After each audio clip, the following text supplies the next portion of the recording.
place you're going to this afternoon is called Riverside Park, and it's right along the Milwaukee River. There was a time when that area of the city was very polluted and very crime-ridden. Now, when Riverside Park was originally designed, it was actually a really popular recreation spot. There's a lot of boating, a lot of swimming, ice skating, because there's this dam on the river, so it made this big impoundment of still water that was really good for recreation. What are some of the negatives of a dam, though?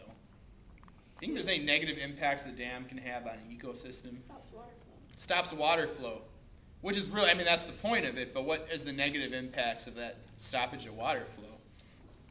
Everything downstream doesn't get the water it's supposed to be getting, which could ruin the environment. Yeah, that can happen. That's definitely true. And think of like behind the dam, right? So if this is the river flowing towards the dam, any pollution that's in this river, what happens to that when it hits the dam? Yeah, it gets stuck. So it's just going to settle down into the sediment. So upstream, we had a lot of industry. We also didn't always have the best sewer system and sanitation system in the world. It's top-notch now in Milwaukee, but there was a period where we pretty much just flushed our business right into the river. Pretty gross, right? Sorry to talk about this when we're drinking cocoa. But anyway. Just like, I didn't even think of that. Thanks a lot. But anyway, so we had like this big old impoundment. The water behind a dam, we call it an impoundment. It became very polluted, kind of stinky. And unfortunately, Riverside Park went from being a really prime recreation area to almost becoming abandoned. People weren't really using it. The county wasn't really taking care of it. And because of that, it became a really attractive place for crime. You can deal drugs in a spot where nobody can see you deal drugs, right? It's much easier. And unfortunately, that's what was happening.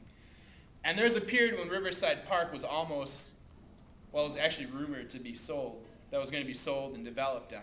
So people in the neighborhood came together and decided they didn't want to lose their park. They wanted to preserve their park. So they started using the park as positively as they could. So they brought kids into the park, taught them environmental education, walked their dogs in the park, cleaned up the park. And the result of this, as they were hoping would happen, is crime went way down. Positive usage went up. And that organization grew into what is now the Urban Ecology Center. That makes a difference. Why do we focus on our neighborhood more than anything? Why do we want to serve those kids in particular? Because they're going to grow up and have to take care of this in the future. Yeah, exactly. And they can come back, right? So kids who come here for school, they come back here after school, and they hang out with us. We're teaching them, I mean, basically we're their role models, right? We teach them how to care for the environment, but I think even more importantly than that, we just teach them how to care for each other, right? And just be respectful of themselves, the place, and nature. So in our way, what we're doing is, you can kind of think of it as building this, for lack of a better word, an army of kids who are going to grow up to care. We built these with the help of kids. We built these learning gardens. And they're a way that we can teach people in the community how to grow food. About 3,500 household members, which means family memberships at the center. We will see a lot of those people we have big festivals a couple times a year. We do it every season in Washington Park. We have a great winter festival where we're out just playing in the snow.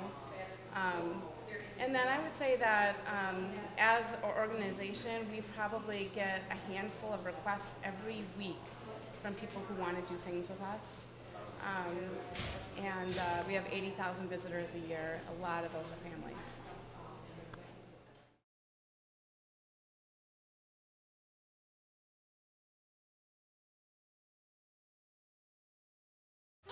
Okay, so fresh water, very important, right? This, growing food like this uses a quarter of the water that normally you would use to grow a head of lettuce out in a farm field somewhere, okay? Because when you water it and it goes, right? You hope it goes back down into the water system, right? But it's technically gone for all our purposes because it takes, what do they say, about 10,000 years or something for that water cycle to go through. But so by doing this, we're saving a lot of water. Okay? Once you get your system right, the only time you have to add water to that is because it evaporated. Look at this? Okay. Started in here, and when they reach a certain size, okay, the roots, it's just going to grow.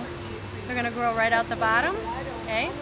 And then they get put into these styrofoam, we call that a raft, okay? And then it's just floated in the grow bed. And those roots then can come out of there and get all the water and nutrients that they need. Okay?